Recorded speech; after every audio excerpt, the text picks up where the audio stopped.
구호 준비! 감사합니다. 이 현장에 안 계신 분들은 이건 느낄 수가 없네.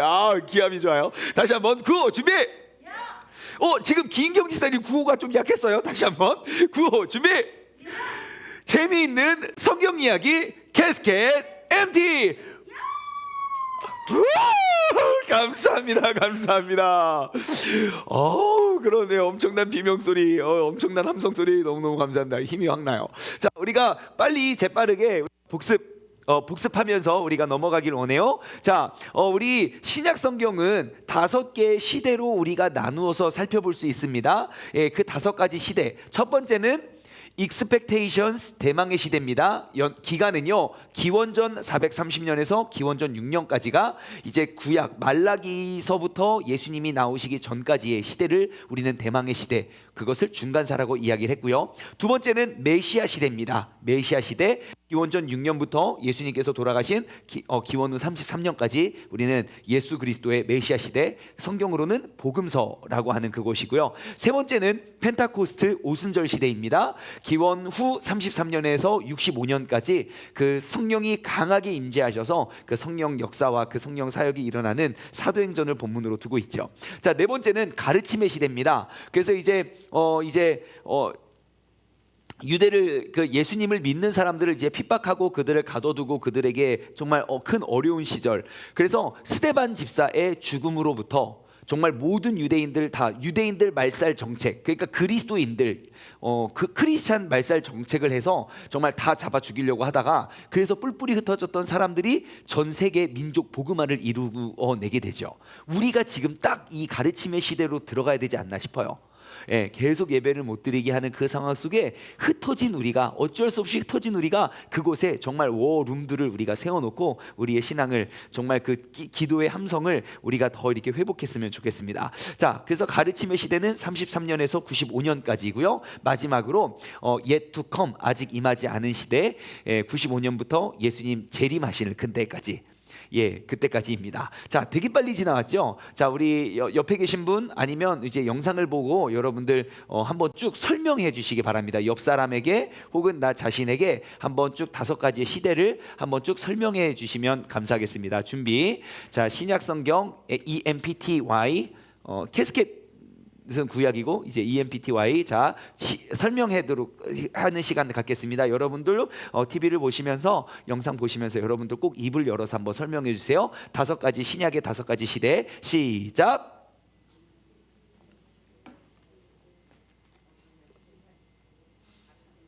네, 두 번째는요.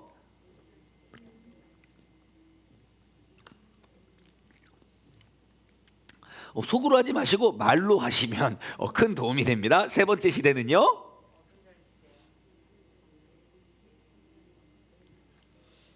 네, 진원아 말로 해도 돼. 네 번째. 네, 여기서 이제 모든 서신서들, 편지 쓰는 서신서들이 다 여기 나오고요. 마지막 yet to come, 아직 임하지 않은 시대는 95년부터 예수님께서 다시 오실 그날까지. 그래서 이제 요한계시록이 본문이 될 수 있겠죠. 자, 우리가 그 대망의 시대에 대해서 이야기하고 있습니다. 대망의 시대에는 우리가 기억해야 할 5가지 큰 사건이 있다고 했어요. 그 첫 번째 사건은 바로 이스라엘이 헬라 세계의 일부가 되었다는 것. 헬라 제국의 일부가 되어서 속국이 되어서 그 헬라 문명이 교회를 공격했고, 그리고 교회들은 계속 그게 세속화가 많이 되었다는 것 이야기 나눴고요. 두 번째 큰 사건은 이스라엘이 알렉산더의 후계자들의 전쟁으로 고난을 받았어요. 알렉산더가 전 세계 제패를 꿈꾸고 그 위대하고 훌륭하고 정말 그 엄청난 포부를 가지고 전 세계 제패를 꿈꿨지만 이루지 못하고 그냥 한순간 죽어버려요. 그게 인간의 한계라는 거예요. 아무리 뛰어난 인간이 무슨 일을 하려고 해도요 하나님의 뜻을 거스를 수가 없습니다. 그래서 이제 이 후에 후계자들이 이제 전쟁, 그 네 명이 이제 전쟁을 하다가 막 내전이 일어나고 또 두 명이 붙어가지고 이제 어려움이 있죠. 자, 그 상황 속에서 우리가 이제 여기 나눠보고 있는데, 하나님이 마카베오 일족, 그 마카베오 가족을 통해서 이스라엘을 구해내는 사건을 이따가 좀 더 나눠보도록 하겠습니다. 네 번째 사건은 이스라엘이 로마에 다시 굴복을 합니다. 이제 헬라 시대는 이제 지고요, 이제 로마가 다시 뜹니다. 그래서 이제 로마 제국이 통치했던 그때에 예수님께서 이 땅에 오시게 되죠. 아마 다음 주쯤에 로마 제국에 들어가지 않을까 싶어요. 그리고 마지막 다섯 번째, 다니엘서 9장에 나왔던 그러한 네 개의 큰 짐승들이 뜨고지고 그러면 마지막 다섯 번째, 드디어 이 온 우주 만물을 구원할 그 메시아가 올 거라는 걸 유대인들은 알고 있었어요. 그래서 그 헤롯 대왕이 분명 있었음에도 불구하고 그들은 이제 메시아를, 우리의 구원자를 외치고 기다리고 있던 찰나에 그 동방의 박사들이 가가지고 이제 이스라엘 유대 왕이 어디냐, 유대 왕한테 물어보죠. 그래가지고 예수님이 이 땅에 오신 것들을 그들이 기대하는 이 다섯 가지의 사건. 그래서 우리는 지난주까지 이제 세 번째 사건, 마카베오 일족을 통해서 이스라엘을 구원하는 것들에 대해서 우리가 쭉 이어서 보도록 하겠습니다. 헬라 문화에 대한 태도, 빚어진 이스라엘 갈등 나눴고요. 이제 오늘은 바로 여기 안티오코스 4세. 여러분 혹시 기억나시나요? 지난주에 안티오코스 3세까지 나누고요. 안티오코스 4세는 좋은 사람이었습니까? 여기 써있네.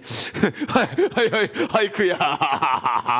자, 그러면 안티오코스 3세. 자, 안티오코스 3세는 나쁜 사람이었습니까? 좋은 사람이었습니까? 사람이었죠.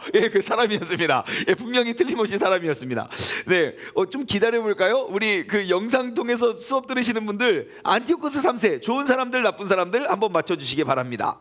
자, 그 와중에 우리 황주영 전도사님 할렐루야, 우리 시전숙 집사님 할렐루야. 자, 정답을 올려주시면 되겠습니다. 제가 30초 기다릴 수 있습니다. 째깍. 제가 말하면 30초 후에 거기에 도착하거든요, 보통. 30초가 기네요. 그냥 진행하도록 하겠습니다. 여러분 모두가 답을 알고 있을 거라고 생각하고, 안티오코스 3세가 좋은 사람이었어요. 그래서 그 이스라엘 그 유대인들의 문화와 그들의 예배를 다시 승인해 주지요. 야, 너희들 조상에 따라서 너희들 다시 이렇게 예배도 드리고 그렇게 해라고 허락을 해줬는데, 이 안티오코스 4세가, 이거 우리 함께 같이 읽어볼까요? 시작. 안티오코스 4세가 성전을 약탈하고 강제로 하나님의 율법을 버리도록 만들다. 그래서 이제 다니엘서 8장 9장은 우리가 알겠지만, 그 마카베오서에 대해서 지난주에 잠깐 나눠드렸지만, 이것은 우리 66권 안에 들어있는 정경은 아닙니다. 외경으로 분류되어 있는, 성경책과 굉장히 비슷하지만 우리 66권 안에는 포함되지 않은 외경인데요. 이제 1권, 마카베오 1권, 2권, 3권, 4권이 있습니다. 그 중에 마카베오 2서 5장에서 7장의 내용을 우리가 함께 나눠보도록 하겠습니다. 자, 안티오코스 4세는요, 통치 초반에는 굉장히 큰 성공을 이룹니다. 큰 성공을 이뤄가지고 카메라를 돌려주셔도 될 것 같아요. 설명이 쭉 있습니다. 한참.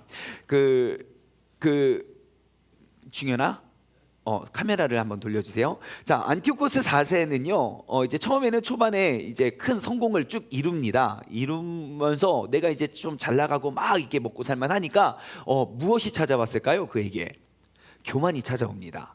뭐든지 하는 일들이 잘 되고 그러면 내가 하나님을 의지하는 것이 아니라, 이 사람은 하나님 믿지도 않았지만 그 자신 스스로 막 교만이 찾아오게 되면서 이제 자신이 굉장히 커지고 높아지다 보니까 안티오코스 에피파네스라는 거창한 칭호를 세웁니다. 나를 부를 때 안티오코스 에피파네스라고 불러라. 뜻이 뭐냐면 하나님이 현현하다. 그러니까 하나님이 통치하는 그러한 제국이라고 이제 본인을 신격화시켜 버린 거예요. 내가 하는 일들이 다 잘하고, 그러니까 사람들도 이거 좋아했을까요, 싫어했을까요? 예? 본인이 우리를 다스리던 안티오코스 4세가 자신을 이제 안티오코스 에피파네스라고, 야, 나를 신격화시켰어요. 그럼 그 백성들은 좋아할까요, 싫어할까요? 굉장히 좋아합니다. 왜요? 우리나라는 신이 다스리는 나라가 됐거든요. 우리야 하나님을 믿으니까 당연히 싫어하죠. 아니요. 그 안티오코스의 그 통치 세력, 그거는 로마 시대도 마찬가지입니다. 그래서 로마의 황제들의 이름을 쭉 보면요, 초대 황제부터 자신을 하나님으로 만들어 버려요. 그때 보통 이제 죽은 다음에 나를 신격화시키는데요, 살아있는 동안에도 나를 신격화시킨 사람도 있어요. 근데 백성들이 다 좋아했다는 거예요. 야, 드디어. 왜냐하면 어차피 이 사람도 죽으면 신이 될 거니까. 근데 우리나라는 이제 신이 통치하는 나라가 되어버린 거죠. 바로 여기서부터 시작이 되죠. 그래서 에피파네스라는 단어로 하나님이 현현하다라고 자신을 불렀어요. 근데 그 이후의 사람들이요, 에피마네스라고 불렀어요. 에피파네스는 하나님이 현현하다지만 에피마네스는 광인이에요. 한마디로 미친 X죠. 예. 그러니까 이게 한 끗 차이인데 사람들은 그를 정말 이제 미쳤다고 이야기를 하기 시작하죠. 그래서 그는 정치와 문화를 아주 공격적으로 굉장히 확장하는 정책을 펼칩니다. 그래서 이제 자기의 영역, 자기의 영토를 막 계속 다 넓히면서 정치와 문화와 그런 것들을 확장하는 그런 정책을 안티오코스 4세가 그렇게 하게 됩니다. 그러면서 안티오코스 4세는요, 이제 로마 사절단, 그때 이제 로마 제국이 막 커지고 막 점점점 세력을 넓혀가고 있을 때 이제 로마 사절단에게 이제 연락이 와요. 왜냐하면 이제 세력이 막 커지다 보니까 이제 로마 제국에서도 이게 뭐야, 얘 뭐 어떤 애야 이렇게라고 보고 있다가 이제 안티오코스 4세가 이제 로마의 사절단이 딱 왔을 때 그를 이제 친절하게 반기면서, 야, 우리 동맹 맺자. 너희와 우리와 이게 좀 지역을 나눠서 따로 관리를 하자라고 해요. 그 당시 이제 로마를 다스리던 포필리우스는요, 어떻게 쭉 가다가 자신의 세력이 어마어마하게 전 세계 제패를 이루어가고 있는데 어디 조금 이렇게 하는 애가 와서, 야, 우리 동맹 맺자고 할 때 여러분 어떻게 하시겠습니까? 안 하죠. 그냥 콧방귀 뿜기죠. 그래가지고 포필리우스가 즉각 거절을 해요. 그리고 거절을 하면서, 야, 너희의 원로들이 그들의 손에 들려준 한번 칙령을 한번 읽어볼래? 라고 해서 그 칙령을 읽었는데요, 그 칙령이 뭐냐면 안티오코스 4세가 즉각 철회하라는 칙령이에요. 그러니까 그거를 딱 보더니 뭐라고 하냐면 안티오코스 4세가, 그러면 나에게 생각할 기회를 주세요. 그래요. 나에게 생각할 기회를 주세요. 그때 그 포필리우스가 어떻게 하냐면, 야, 갖고 와. 그러더니 원을 천천히 이제 원을 하나 그리는 거예요. 자신의 지팡이로 원 하나를 쭉 그리면서 하는 말이 있어요. 원 하나를 그리기 전까지 결정하라고. 그래서 거기서 나온 개념이 한계를 정하다라는 개념이에요. 선착순 이런 거 있죠. 예, 야, 내가 이거 원 다 그리기 전까지 너 저기 해. 딱 결정 내려라고 딱 이야기하니까 이제 안티오코스 4세가 결국 이제 굴복하고 너무너무 분노한 상태로 이제 철수를 하게 되지요. 자, 안티오코스 4세는요, 애굽을 떠나서 예루살렘을 공격하면서 그 자신의 분노를 다 터뜨립니다. 그래서 오만 나쁜 짓은 혼자 다 합니다. 어떠한 나쁜 짓들을 하냐면요, 남녀노소가 그 예루살렘을 공격하는 거예요. 그래서 남녀노소 할 것 없이 3일 만에 8,000명을 죽여버립니다. 3일 만에 8,000명을 죽여요. 어마어마한 대학살이거든요. 그렇게 죽이고요. 그게 뿐만 아니라 각종 기물들, 재물들, 그리고 은 1,800달란트 다 탈취해 가요. 사람 죽이고 돈 있는 거 다 뺏고, 뿐만 아니라 그리고 나서 어떠한 명령을 내리냐면요, 예루살렘과 유다의 그 칙령을 딱 내리는데 한마디로 교회 핍박 제도, 교회 핍박하는 법을 세워요. 첫 번째, 일단 너희 제사 금지, 제사 못 드려, 예배 다 그만둬. 두 번째, 안식일 모임 금지. 뭔가 좀 비슷한 것 같죠? 어떤 나라라고 말하지 않겠지만 뭔가 좀 이게 뭐 남의 이야기 같지가 않은 생각이 들어요. 자, 그리고 나서 세 번째, 성소 더럽게 하고, 네 번째, 부정한 제물로 예배 드리게 해요. 원래 하나님의 온전한 예물, 온전한 거룩한 제사를 하나님께 올려드리는데, 야, 됐어, 대충 이렇게 예배 제사 그렇게 하고요. 그 다음에 또 한 게 할례 금지. 하나님의 택함 받은 백성이라는 그 약속의 증표를 금지했어요. 만약에 이거를 어길 시 즉각 처형. 무조건 사형. 여러분 어떻게 하시겠습니까? 지금 한 명의 광인이 이제 아까 에피마네스라 그랬어요. 우리는 다들 이제 미친 사람이라고 하는데, 자, 그 사람이 이러한 걸 했어요. 오케이, 제사 금지, 안식일 모임 금지, 성도 더럽힘, 부정한 제물로 예배드리게 함, 할례 금지. 어떻게 하시겠습니까? 다 금지하고 몰래 숨어 있을래요? 뭐 이런 거예요. 예. 그 결과 어떻게 됐냐면요. 그 시대와 문화를 초월해서 여러분, 예배가 무너지면 따라오는 증상들이 있습니다. 어떻게 되냐면요. 백성들과 땅과 그 성소는 말할 수 없이 더러워졌고요. 그리고 예루살렘 성전은 어떻게 되는지 아십니까? 예배가 무너졌어요. 그리고 제사를, 온전한 제사, 진짜 우리가 산 제물로 하나님께 드렸어야 되는데 대충 아무거나 드리라고 하는 결과 어떻게 된지 아냐면 예루살렘 성전은 완전 환락으로 가득했어요. 그러니까 교회가 타락하게 된 거죠. 그리고 하나님께 올려드렸던 단을 쌓아서 하나님께 올려드렸던 제단은 끔찍하고 부정한 제물들로 그냥 뒤덮여 있었고요. 예배가 죽었으니까요. 안식일 지키는 거 금지됐고, 심지어 유대인이라는 용어까지도 없애버렸어요.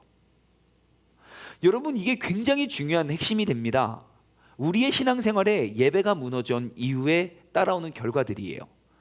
다를 것이 없습니다. 그래서 예배가 중요한 거예요. 그래서 하나님이 성경의 모든 역사를 통해서 하나님과 우리와의 관계, 그 예배의 관계가 끊어지게 되면 죄를 지었을 때 하나님이 항상 그들을 찾아서 요구했던 것은 제사였어요. 예, 그래서 창세기 3장에 인간이 타락을 하고요, 4장에 갑자기 가인과 아벨의 제사 이야기가 나와요. 그 하나님과 끊어진 관계를 회복하기 위해서. 자, 그래서 우리의 예배를 다시 한번 점검했으면 좋겠습니다. 나는 하나님과 나와의 그 예배의 준비와 예배 드림의 마음은 어떠한가? 특히 요즘 이렇게 영상을 통해서 예배를 드릴 수밖에 없는 상황인 우리가 더 주목해 봐야 할 그러한 대목이 아닐까 싶습니다. 여러분, 그 예배 장소에 모이지 못한다고 해서 주님을 향한 나의 열정과 마음이 굳어지거나 식어지면 안 됩니다. 어떻게 해서든지 이런 모습 저런 모습으로 여러분 회복이 돼야 되고요. 뿐만 아니라 우리가 지금 매일 월음 기도회를 하고 있는데요. 여러분, 월음 기도회 한번 꼭 참여해 보십시오. 그러면 적어도 하루에 1시간씩 내가 나의 기도처, 내 가정 혹은 내 직장에서 우리가 1시간씩 기도를 심어갈 거예요. 그럼 점점점 가정에서 기도가 회복될 거예요. 기도가 쌓이고 기도가 폭발적으로 이제 쌓여진 기도가, 그 은혜가 흘러넘칠 때가 있으니까요. 여러분, 나의 예배를 굳게 세우리. 한번 외치고 할까요? 나의 예배를 굳게 세우리. 시작. 네, 우리 유튜브 통해서 보시는 분도 한번 외쳐주시면 감사하겠습니다. 자, 그래서 이제 그 안티오코스 4세 칙령에 의해서 백성들은 강제로 포도주와 그 술 취함에 그 신이었던 디오니소스를 이제 가리켜서 막 그런 행렬에 참여하고, 그러니까 완전 타락해버리게 된 거예요. 그러면서 이제 그들이 쓰던 달력 말고 이제 새로운 달력을 사용해야 됐고, 또 메달을 만들어서 그 새로운 달력을 만들었는데 그 달력을 사용했어야 되는데, 그 달력의 특징, 한 가지 명확한 특징이 있었어요. 그 특징은 뭐냐면 매월 안티오코스 4세의 생일을 표기해야 됐다는 거예요. 놀라워요. 본인이 하나님이 되니까 한 달에 한 번씩 생일이 있는 거예요. 참 좋죠. 우리 미나가 엊그저께 생일이어가지고 생일을 우리가 재밌게 이렇게 해줬어요. 그래서 다음 날 아빠 나 오늘 생일이야? 아니? 울더라고요. 1년만 기다리면 돼. 1년을 또 기다려야 돼요? 예, 그 생일이 그렇게 즐거우니까 이 놀라운 이 안티오코스 4세님께서는 새로운 달력을, 야 니네 이 달력 다 써! 그런데 매달 생일이 있는 거죠. 예, 참 놀라워요. 자, 아무튼 그래서 이렇게 핍박을 하고 있었던 때에 그 헬라 생활의 방식을 따르지 않았던 사람들에게는 이러한 일들이 있었습니다. 실제로 자녀에게 할례를 했다는 이유로, 몰래 할례를 했다는 이유로 2명의 여인을 그 성벽으로 데리고 와가지고요, 아들과 함께 성벽에서 떨어뜨리기도 했고요. 그리고 안식일, 그러니까 예배를 은밀하게 지키다가 발각되는 사람은 화형해서 사람들을 다 태워 죽였고요. 엘르아살이라는 노인은요, 7 형제와 어머니에게 금지된 음식을 먹지 않았다는 이유로 고문을 당해야만 했고요. 그리고 그 늙은이의 옷을 벗기고 매를 쳤고요. 그리고 다양한 도구들로 고문을 했고요. 그리고 쓰러지면, 사람이 이제 실신하거나 쓰러지면요, 콧구멍에다가 뜨거운 액체를 부어서 또 다시 정신을 차리게 하고 또 고문을 주고, 고문을 당한 이유는 무엇입니까? 내 믿음과 신앙을 지켰다는 이유로. 예, 그런데요, 참 신기한 건 나중에 더 어려운 시대가 오더라도 여러분, 하나님은 항상 우리와 함께 하시고 항상 그 주님의 놀라우신 계획은 진행되고 있다는 사실을 꼭 기억하시기 바랍니다. 자, 그 다음으로 한번 살펴볼까요? 자, 다음, 자, 함께 읽어볼게요. 화면 전환해 주셔야 돼요. 충현아. 자, 시작. 주전 164년 12월 성전을 재봉헌하다 하누카라고 기록되어 있습니다. 자, 사람들이요, 믿음을 많이 타협을 합니다. 믿음을 많이 타협했지만 이스라엘이 거주하는 수천 명은요, 여전히 왕에게 순종하는 것을 거부했어요. 그 보수 집단들. 예, 절대 나는 끝까지 순종할 수 없다라고 해서 이제 그 집단의 이름이 마따디아예요. 그래서 마타티아스라는 마따디아 집단이었어요. 그래서 자신과 자신의 가족들은 절대로 나는 이 안티오코스 그 미친 사람의 정책을 따르지 않겠다. 어떻게든 우리 끝까지 싸우겠다라고 해서 그 하나님의 법에 따라 살겠다고 선포를 합니다. 그게 바로 그 마카베오의 가족인 거예요. 그래서 마카베오 1서에 보면 이제 이러한 내용이 쭉 기록이 되어 있어요. 그래서 일단 그 아까 마카베오 그 기억나십니까? 그 그림이? 망치죠, 망치. 예, 그래서 마카베오, 그 망치라는 별명으로 알려진 마따디아의 셋째 아들 이름이 유다예요. 자, 그래서 그 유다는요, 3년에 걸쳐서 안티오코스 4세의 군대들을 계속 싸워서 물리칩니다. 그래가지고 그 유다라는 사람이 그 마카베오의 셋째 아들, 그래서 그 경건한 제사장들을 정해가지고 이제 그 무너진 예배와 무너진 성전들을 재건하고 회복하는 일들에 앞장섭니다. 그래서 성전을 정화하고요, 그리고 성전을 더럽힌 모든 그 더러운 것들 있잖아요, 그거 다 치워버립니다. 우리가 이거 좀 되게 익숙한 장면이에요. 어떠한 장면이냐면 그 예전에 구약을 공부했을 때 그 왕정기 시대에 그 죄를 행했던 그러한 나라의 사람들과 그리고 하나님의 말씀을 회복시켰던 때에 일어났던 종교 개혁들 있잖아요. 딱 그러한 모습이었어요. 그래서 그들의 성전을 정화했고, 그리고 더럽혀진 모든 것들을 다 치웠고, 성전을 청소하는 것에서부터 시작됐고, 그리고 다시 무너졌던 없어졌던 예배와 제단을 다시 세우게 됩니다. 그리고 나서 했던 게 뭐냐면 바로 하누카는 뭐냐면요, 성물들을 만들어요. 그 성물들을 만들고, 이 하누카가 뭐냐면 주전 164년 12월 달, 그러니까 기원전 164년 12월, 정확히 말하면 12월 14일. 그날은 무슨 날인 줄 아십니까? 12월 14일 미나의 생일입니다. 그렇게 기억하시면 되겠어요. 자, 아무튼 기원전 164년 12월 14일 날 아침에 무너졌던, 그리고 더러워졌던 그 모든 것들을 다 치우고, 그날 164년 기원전 12월 14일 아침에 예배를 다시 드립니다. 그래서 3년 만에 완전 더러워지고 폐역해지고 무너졌던 예배가 다시 봉헌되고, 그 기념일을 하누카라고 해요. 그것을 기억하기 위해서 이 성물들 우리가 그림을 그려놓은 거예요. 그래서 우리 캐스켓 차트에 보시면 그 하누카 때 보면 이 성물이 있어요. 우리가 무너졌던 그런 예배, 그래서 우리가 그 기념으로 촛대 그림을 나타냅니다. 여러분, 이 시기에 하나님의 백성들은 계속해서 문화와 타협해 가면서 그들의 존재 자체가 위협받을 수 있다는 그러한 것들을 알게 되는데요. 여러분, 항상 기억하십시오. 내가 작은 것 하나 타협하기 시작하면 그 타협 결국 죄의 끝은 사망입니다. 죄의 삭은 사망이에요. 다시 말해, 우리의 믿음과 우리의 신앙생활 타협 아니요, 하나의 타협이 시작되고 내가 그것을 되돌리거나 인식하지 못하면요, 그 끝은 사망입니다. 다시 돌아오기가 너무너무 어려울 수 있어요. 그래서 이렇게 힘든 그 안티오코스 4세에 의해서 핍박당하고 어려운 그 시절을 하나님은 그 마카베오의 가문을 통해서 그 가족을 통해서 그 이스라엘 백성들을 다시 구출해 내시죠. 그래서 이 마카베오 가족을 통해서 우리가 하나님께서 일을 하신다. 그래서 그게 이제 그 대망의 시대 세 번째 큰 사건으로 우리는 기억할 수 있습니다.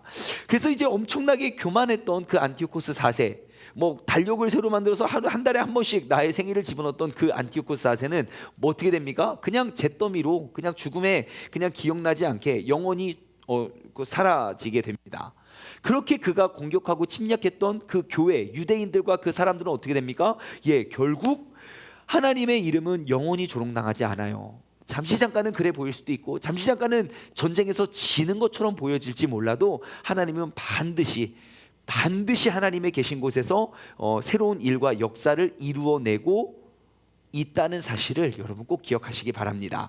자, 그 다음 것을 한번 읽어볼까요? 시작. 참된 선지자가 나타날 때까지 하스몬가가 통치를 한다.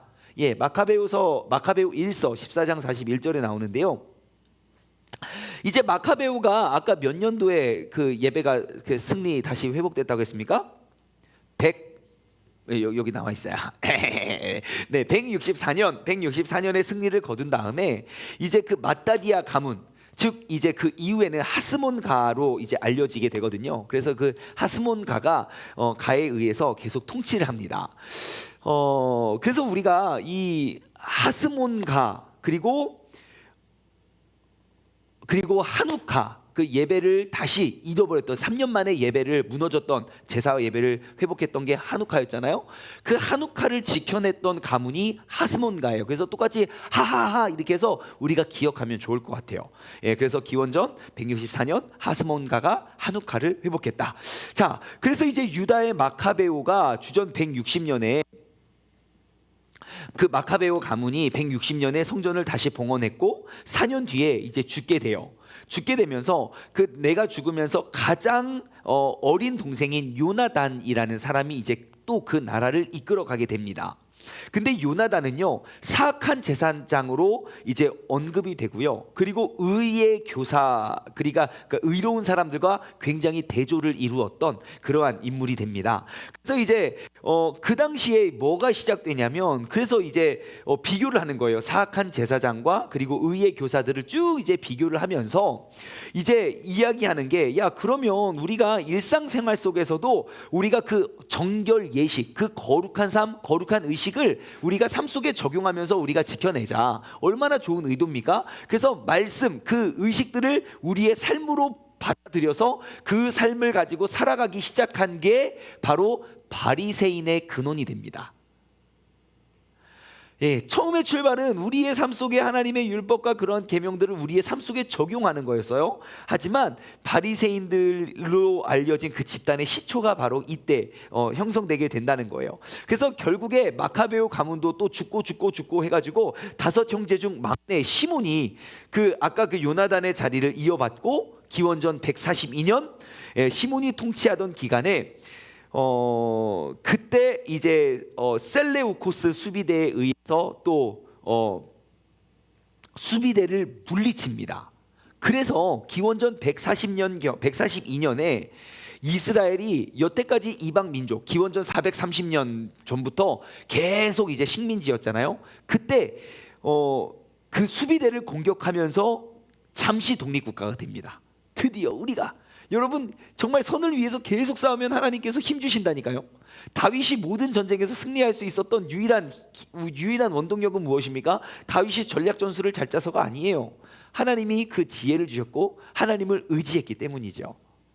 그래서 우리의 인생도 그렇습니다. 우리의 무너진 나의 신앙생활에 모든 무너져 있는 것들을 우리가 회복하기 위해 성경적 원리는 간단해요. 나의 무너진 예배를 회복하는 거예요. 더러워진 성전을 깨끗이 하고 더러워진 나의 삶을 정결하게 하고 무너져 있던 나의 예배가 회복되고 그래서 그 선한 싸움을 계속 싸우다 보면 이렇게 오랜 기간 동안 통치당했던 그러한 곳에서부터 독립국가의 그런 영예를 얻게 되죠. 하지만 그 독립국가는 오래 가지 못합니다. 그래서 아무튼 그렇게 되고요. 결국 이제 하스몬가는 헬라의 왕정 모형을 이제 그대로 받아들여서 이제 본대로 따라간다고요. 계속 그대로 하면서 그 헬라 문화, 그러니까 극장, 영화, 운동, 막 이런 시합, 이런 그 헬라 문화를 계속 이제 가지고 따라가게 되지요. 그래서 이후 이제 한 세기가 넘도록 사람들은 그 하스몬가에 대한 그 증오와 분노가 계속 점점점 커져가게 돼요. 예, 그렇게 해서 이제 나중에 힐카누스의 아들인 알렉산더 얀네우스가 잔혹하게 또 이제 많은 사람들을 죽이고 6천 명을 죽이고 예루살렘에서 800명의 바리새인들을 다 십자가에 매달려 죽이고 아내와 자녀들 다 죽이고 막 그러한 일들을 복수를 또 하게 되는 일들이 벌어지게 됩니다. 자, 그 하스몬가가 이제 그러한 처음에는 좋았지만 그런 문물을 받아들이면서 나중에 이렇게 좀 변질되고 변화되는 그러한 모습들, 그러한 실망감으로 오면서 이스라엘 사람들은 무엇을 더욱더 간절히 기다렸겠습니까? 예, 이 땅에 오실 그 예수, 그 구원자를 더욱더 간절히 기다리게 되겠죠. 예, 우리에겐 진리는 없는 것인가? 예, 그래서 더 사모하게 됩니다. 자, 그다음 이제 또 큰 사건으로 넘어가게 됩니다. 함께 읽어볼까요? 시작. 이스라엘이 로마에 다시 굴복하다. 자, 이제 대망의 시대의 네 번째 사건으로 돌아오게 됩니다. 이스라엘이 이제 또 다시 로마의 제국의 또 속국으로 가게 됩니다. 하스몬과의 통치자였던 알렉산더 얀네우스가요, 기원전 76년에 죽습니다. 그가 죽고 나서 어떻게 하냐면 그의 부인이었던 살로메 알렉산드라가 그가 죽고 난 후에 9년 동안 통치를 합니다. 9년 동안 통치를 하고 굉장히 똑똑한 여인이었어요. 그러니까 이제 남편이 죽어도 그 정권을 꽉 잡고 가지요. 그래서 유능하고 독실한 여왕으로 기록이 되는데요. 그에게 두 아들이 있었습니다. 힐카우스 2세 그리고 아리스토블루스 2세. 뭐 이름은 우리가 다 기억할 수는 없어요. 하지만 그 살로메 알렉산드에게 두 아이가 있었는데 이 두 아이가 왕위를 놓고 심각한 싸움을 합니다. 내전이 일어나요. 그래서 내전이 일어날 정도까지 너무너무 이제 치열한 싸움이 된 거예요. 권력을 잡지 못했기 때문에. 그래서 너무너무 이게 커지니까 야, 우리 여기서 이게 화해가 타협이 되지 않으니까 누구한테 부탁하냐면 두 형제 모두가 동방의 원정을 나가 있던 로마의 장군 폼페이우스. 이 정도의 이름은 기억해 놓으면 좋아요. 폼페이우스. 한번 따라해 볼까요? 시작. 폼페이우스. 예, 역사에 정말 큰 이름이에요. 자, 폼페이우스에게 찾아가서 호소해요. 그래서 야, 얘도 와서 자꾸 우리 도와달라. 얘도 와서 자꾸 알았어. 그럼 우리가 너희들 다스려 줄게. 그래서 그 로마의 식민지로 또 로마의 통치를 받게 되죠. 여러분, 하나가 되지 못하면 나라를 빼앗겨 버립니다. 진짜 그래요. 우리가 조금만 타협하고 조금만 이렇게 하나가 되면 정말 나라를 세우고 나라를 이룰 수 있는 사람들인데 그 둘이 권력 세력 다툼하면서 나라를 빼앗겨 버리는 그러한 사람이 되지요. 자, 그래서 로마는요, 그 분봉왕 헤롯을 통해서 이스라엘을 지배하게 되지요.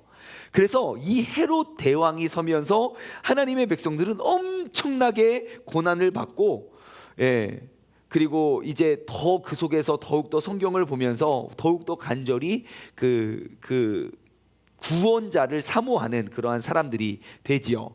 자, 시간이 왜 이렇게 빨리 갔지? 저만 빨리 갔나? 우리 몸 한번 풀고 스트레칭 한번 하고 오늘 또 마지막 10분을 우리가 힘차게 달렸으면 좋겠습니다. 자, 오늘은 어떠한 팔 할까요? 팔. 자, 이제 깍지를 끼시고 앞으로 쭉 내미시고 이번에 위로 쭉. 지금 영상을 통해서 보시는 분도 우리 함께 운동합시다. 자, 그 상태로 왼쪽 쭉. 이 옆구리가 당겨야 정상입니다. 쭉. 오른쪽 쭉. 자, 털어주세요. 자, 박수 10번 시작. 예, 그렇죠. 예, 항상 10번 만에 끝나지 않습니다. 아마 3번을 해도 꼭 4번 칠 겁니다. 항상 그게 신기하더라고요. 자, 이제 다음 사건으로 넘어가면 이제 로마가 아무튼 내전이 그 세력 다툼을 하다가 결국 나라를 빼앗기게 돼요. 그래서 이 폼페이우스, 이 유명한 사람이에요. 자, 기원전 63년. 자, 함께 읽어볼까요? 시작. 폼페이우스가 예루살렘을 포위하고 지성소에 들어가다. 자, 이제 폼페이우스가 예루살렘을 포위하고 지성소까지 들어가게 되는데요. 자, 이 폼페이우스, 이거 깜짝이야. 자, 폼페이우스가 또 그의 풀네임, 그의 정식 명칭은 이거예요. 그나이우스 폼페이우스 마구누스. 이름이 굉장히 길어요. 예. 아무튼 그 폼페이우스가요, 로마 공화정 시대 말기에 딱 나타나서 굉장히 큰 그러한 이제 성공한 정치 장군이고 그리고 정치 지도자입니다. 폼페이우스는요, 자신이 이제 정복했던 그런 활동과 나이와 계급과 여태까지 쌓여 있던 그런 모든 룰들을 다 깨부셔요. 그래서 본인이 그러니까 정말 큰 사람이었던 거예요. 야망이 엄청 커서 전통적으로 세워놨던, 그러니까 예를 들어 장군이 승진하면 어디까지가 승진할 수 있다 뭐 이런 거 있잖아요. 그럼 본인은 그걸 다 뚫어낸 거예요. 그래서 모든 전통적인 그런 정치적 한계, 그런 신념과 개념을 다 깨뜨리고요. 그리고 나서 계속 세력을 확대시킵니다. 그래서 아프리카와 싸워서 또 정복하게 되고요. 스페인도 정복하게 되고, 그리고 그 스파르타 지역이었던 스파르타쿠스도 그들이 다 정복을 하게 되었죠. 그리고 이제 35세에 집정관, 그러니까 자신이 정말 높은 직위에 올라가게 돼요. 그리고 2년 뒤에 또 이제 그 배들을 모아서 해적들을 또 강탈하고 엄청난 사람이었어요. 그러다가 이제 기원전 66년에 그 해적들에 의해서 그런 이제 해상로를 뚫어내 가지고 결국 지중해를 다 장악해 버립니다. 그리고 기원전 64년에 안티오코스 8세를 폐위시켜요. 그래서 이제 수리아 지역까지 다 점령을 하게 됩니다. 그러니까 세력을, 이 로마의 장군 폼페이우스가 엄청나게 세력을 확대를 시키죠. 그리고 기원전 63년에 어떠한 일이 벌어지게 되냐면 헤롯 대왕의 아버지였던 안티파터, 이 사람도 이름 외워두면 좋아요. 기억해두면 좋아요. 헤롯 대왕의 아버지였던 안티파터의 개입을 통해서 이제 그들이 이제 조금 이제 이인연이 생긴 거예요. 연이 닿아요. 그래서 폼페이우스가요, 예루살렘을 포위하고, 그리고 그 예루살렘을 포위하자마자 제사장들을 다 잡아 죽입니다. 왜냐하면 제사장들을 사람들이 너무 신뢰하고 의지하고 따르다 보니까 그 제사장들을 이제 많은 제사장들이 죽임을 당하게 되지요. 그래서 또 다시 그 제사장들이 죽으면 뭐를 못 드립니까? 일단 제사를 못 드려요. 일단 예배가 무너지게 돼요. 그래서 그 폼페이우스가 다스리면서 일단 예루살렘의 성전이 더러워졌고요. 그 거룩했던 곳은 어떻게 됐겠습니까? 부정해졌고요. 그래서 기원전 63년은 대망의 시대에서 정말 중요한 해로 기억이 남겨지게 돼요. 왜냐하면 이스라엘이 로마로 넘겨지면서 또다시 그 억압과 탄압과 그 어려운 일들을 다 당하는 해로 기억이 되기 때문이죠. 그런데 이것 역시 어떻게 보면 우리는 정말 이상한 또 미친 사람이 올라가서 우리가 이렇게 힘들고 어렵다고 볼 수 있지만, 이것 역시 하나님의 놀라운 섭리였음을 우리는 또 알 수 있어요. 다니엘서 7장 7절 말씀을 한번 찾아볼까요? 다니엘 7장 7절입니다.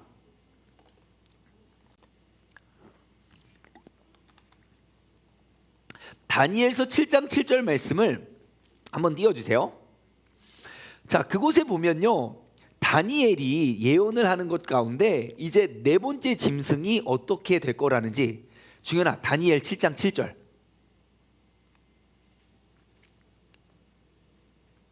네, 보십시오. 내가 밤 환상 가운데 그 다음에 본 넷째 짐승. 자, 이 넷째 짐승은 어떠한 제국이에요? 로마 제국이에요. 그 넷째 짐승은 아주 무섭고 놀랍고 또 매우 강하고 또 쇠로 된 큰 이가 있어서 먹고 부서뜨리고 그 나머지를 발로 밟았으며 이 짐승의 전에 모든 짐승과 다르고 또 뿔이 12개가 있었다고 이야기해요. 자, 지금 다니엘이 본 환상이에요. 근데 이 환상이 얼마나 이 로마 제국과 맞아떨어지는지 여러분들 이게 너무너무 신기해요. 그래서 아무튼 중요한 건 무엇입니까? 로마는요, 수시로 사람들을 바꿔가면서 아주 잔인하고 잔혹하게 이 예루살렘 그 이스라엘 백성들을 끝까지 괴롭힙니다. 정말 그 신약이 다 쓰여지는 그 순간까지도 요한 계시록까지 얼마나 핍박하는지 몰라요. 그래서 유배당하잖아요, 그 요한이. 예.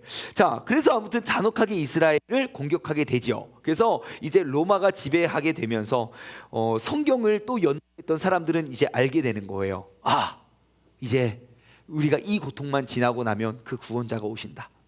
드디어 이 네 번째 짐승에 그 12뿔 달린 이 12뿔 달린 이 쇠처럼 단단한 이 괴물 같은 짐승이 이제 섰다면 이제 그 날은 멀지 않았다라고 해서 하나님의 백성들은 그 나라 이후에 하나님과 그 메시아가 이제 통치하실 그 나라를 대망하면서 기다렸던 것이에요. 자, 그래서 그 다음에 이제 한번 같이 읽어볼까요? 시작. 율리오 가이사가 로마 공화정을 제국으로 바꾸다. 자, 율리오 가이사가 로마 공화정을 이제 큰 제국으로 바꾸어냅니다. 자, 로마 사회는요, 레스 푸블리카, 그러니까 공공의 것이라는 개념을 갖고 있었어요. 그런데 이제 레스 푸블리카에서 임페라토르, 그러니까 이것은 뭐냐면 황제, 하나의 제국을 세운 거예요. 그러니까 공공의 그러한 그러니까 예를 들어 뭐 민주주의에서 이제는 이제 거의 독립 군주제로 이제 그렇게 되어 가고 있는 거예요. 그래서 로마는 이제 하나의 제국으로 바뀌면서요, 기원전 753년 예, 이제 로마라는 그 대도시가 그때 세워지게 됩니다. 그래서 율리오 가이사라는 사람은요, 굉장히 좋은 명문가에서 태어나요. 근데 이 율리오 가이사가 되게 큰 인물이에요. 자, 그 당시 이후에 폼페이우스 그리고 크라수스, 이 두 명의 큰 이제 다 유명하고 큰 권력을 갖고 있던 사람들인데요. 자, 율리오 가이사가 똑똑한 이가 딱 떴어요. 그러니까 그 상대로 폼페이우스가 아주 부유한 지도자였던 크라수스랑 동맹을 맺어요. 왜냐하면 이 율리오 가이사와 함께 붙으려면 그 정도는 해야 되거든요. 그래서 이제 율리오 가이사 한쪽은 이제 폼페이우스 크리수스가 연합을 해서 가요. 그런데 율리오 가이사가 엄청나게 똑똑한 사람이에요. 그래서 막 전쟁에서 다 이기고 군사력 확보하고 또 모든 백성들의 존경을 받고 막, 그래서 점점점 커지니까 세력에 밀리는 거예요, 이 폼페이우스가. 폼페이우스가 계속 세력에 밀리다가 아까 동맹을 맺었던 크라수스가 죽어요. 기원전 53년에 죽어요. 그러니까 그나마 나를 지원해줬던 그 돈이 많았던 그 크라수스가 죽음을 맞이하니까 폼페이우스는 어떻게 됩니까? 난 이제 끝인 거예요. 그러니까 폼페이우스가 머리를 써요. 어떻게 하냐면 율리오 가이사가 있었던 그 지역에 원로들을 찾아가요. 원로들을 찾아가서 그 사람들에게 먹을 거를 또 사먹이고 또 크게 대접을 하면서 꼬셔요. 뭐라고 하냐면 그 원로들에게 가서, 원로원에게 가서, 야, 우리 저 가이사를 좀 내리라. 저 통치 이게 너무너무 잘못되지 않냐. 그래서 꼬드겨요. 그래가지고 그 원로원들이 가서 이야기합니다. 율리오 가이사를 찾아가요. 가가지고 당신 그 군대 통수권의 자리에서 내려오십시오. 이것은 명령입니다. 라고 딱 이야기를 해요. 그때 율리오 가이사가 이런 말을 해요. 주사위는 이미 던져졌다. 그래서 그 율리오 가이사는요, 폼페이우스를 완전히 물리치고, 그리고 이제 완전 큰 독재의 그런 모든 권력을 다 얻게 됩니다. 그래서 기원전 44년에는요, 종신 독재관, 나 이제 죽을 때까지 나 이제 독재할 거야 라는 그 종신 독재관을 하는 사람이 되고요. 그리고 이 사람이 엄청 똑똑하고 또 큰 사람이었어. 그래서 대규모 공공 건축 계획을 추진하고 사회 개혁을 단행했고, 그리고 율리우스력, 그 달력을, 율리우스력을 사용하게 되는데, 이 달력이 오늘날까지 세계 대부분이 사용하는 태양력의 근간이 돼요. 이 율리오 가이사가 만들어놨던 그런 달력이 이제 그러한 일들을 하게 됩니다. 하지만 지금 이 율리오 가이사를 백성들과 시민들은 막 세력이 커지고 막 힘이, 돈이 많아지고 막 커지는데 싫어했던 사람들이 있어요. 누가 싫어했을까요? 아까 그 원로들이요. 원로들은 그가 빨리 내려오라고 했으면 좋겠는데, 내려왔으면 좋겠는데 막 자신의 힘과 막 야망과 막 그런 지혜로 막 끌고 가니까 결국 어떻게 되냐면요, 그렇게 크고 위대하고 똑똑했던 율리오 가이사마저 그 원로들의 음해에 의해서 그를 죽여버려요. 그러니까 율리오 가이사가 내가 종신 독재관, 그러니까 나는 평생 다 죽을 때까지 나 왕할 거야 라는 거를 딱 선포하자마자 반역을 일으키죠. 그래서 칼로 23차례 찔려서 죽게 돼요. 그러니까 인간은 이렇게 영원할 수가 없어요. 아무리 컸다가 생각하면 성경은 뭐라고 말합니까? 너희가 선줄로 깨닫는 자는 넘어질까 조심하라고 항상 우리가 겸손하게 낮아져야 된다는 거예요. 하지만 율리오 가이사가 죽었음에도 불구하고 로마 공정은 다시 그 공화정이 다시금 이제 회복하지 못하고 오히려 내전으로 가서 이제 다시 내전 끝에 다시 로마 제국으로 돌아가게 됩니다. 자, 그래서 율리오 가이사가 죽었어요. 엄청나게 크고 위대하고 훌륭하고 막 너무 큰 야망과 가지고 막 큰 성공을 이루었던 사람이 딱 죽은 다음에 그 율리오 가이사를 디부스 율리우스라고 불러요. 디부스 율리우스는 뭐냐면 신 율리우스예요. 그래서 이때부터 황제가 죽으면 이제 신이 되었던 거예요. 그래서 율리오 가이사는요, 이런 식으로 신으로 추앙받았던 첫 번째 로마의 통치자가 됩니다. 그래서 이것이 신이 다스리는 나라, 신의 나라 로마, 그러니까 황제 숭배의 시작의 근간이 되죠. 그래서 이제 율리오 가이사까지 여러분들 기억하셨으면 좋겠습니다. 자, 우리가 또 오늘 또 힘차게 우리가 한 30분 또 40분 우리가 힘차게 달려와서 돌아보았는데요. 아무튼 우리가 다시 한번 돌아보았을 때 오늘 말씀 우리가 쭉 준비하면서 나누면서 우리 마음속에 우리가 꼭 기억해야 될 교훈 한 가지를 꼽자면, 여러분, 우리의 삶의 예배의 중요성이 그렇게 큰 거예요. 항상 나라가 아무리 어렵고 힘들어도 그 예배가 회복됐다면 하나님은 또 그 나라를 되찾게 하시고요, 또 그곳에 예배가 섰다 한들 또 많은 유혹과 또 문명과 문화와 그런 세속화가 되어가다 와서 또 예배가 줄어들고 예배가 무너지면 또 그들은 또 타락을 경험하게 되고요. 그런데 오늘날 한국 교회의 모습과 너무 흡사해요.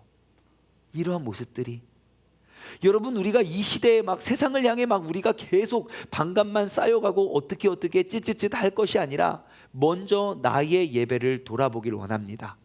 먼저 나의 예배가 회복되어지고 또 내가 주님께 올려드릴 수 있는 그 최고의 예배를 우리가 주님께서 우리를 부르신 그 자리에서 우리가 온전히 올려드렸을 때 주님께서는 잃어버렸던 것들도 다 되찾게 하실 거며, 주님께서는 우리를 통하여 이루실 그런 놀라운 계획을 이루어내실 줄 믿습니다. 함께 기도하고 오늘 수업을 마치도록 하겠습니다. 하나님 아버지, 감사합니다. 예수 그리스도를 갈망하고 열망했던 사람들, 그들이 왜 그토록 예수님을 기다릴 수밖에 없었는지 우리는 그 중간의 역사를 통해서 우리는 발견하게 됩니다. 아무리 똑똑하고 위대한 사람일지라도 결국 자신의 교만에 자신이 쓰러지고 넘어지는, 그리고 그들의 아무리 큰 야망과 그 열정과 그 실력을 가지고 있다 한들 죽음 앞에서는 장사가 없었습니다. 하나님, 그 모든 것들이 다 주님의 계획 안에서 이루어진다는 사실을 우리가 반드시 깨닫고, 그 모든 것들을 계획하시고 모든 것들을 이루시고 또 모든 것들을 하나님의 뜻 가운데 진행하실 그 하나님께 올려드리는 온전한 예배가 나의 삶으로부터 회복되어지게 하여 주시옵소서. 오늘 이 저녁에도 우리 함께한 모든 우리 성경공부 가족들 주님께서 함께하여 주시고 또 축복하여 주시고 그들의 예배를 붙잡아 줄 줄 믿사오며 이 모든 말씀 살아계신 예수 그리스도의 이름으로 감사하며 기도드리옵나이다. 아멘. 우리 다 같이 주기도문으로 오늘 모든 시간을 마치도록 하겠습니다. 하늘에 계신 우리 아버지여, 이름이 거룩히 여김을 받으시오며 나라에 임하옵시며 뜻이 하늘에서 이루어진 것 같이 땅에서도 이루어지리이다. 오늘날 우리에게 일용할 양식을 주옵시고 우리가 우리에게 죄 지은 자를 사하여 준 것 같이 우리 죄를 사하여 주옵시고 우리를 시험에 들게 하지 마옵시며 다만 악에서 구옵소서. 나라와 권세와 영광이 아버지께 영원히 있사옵나이다. 아멘. 수고하셨습니다. 우리 다음 주 이 시간에 다시 만나도록 하겠습니다.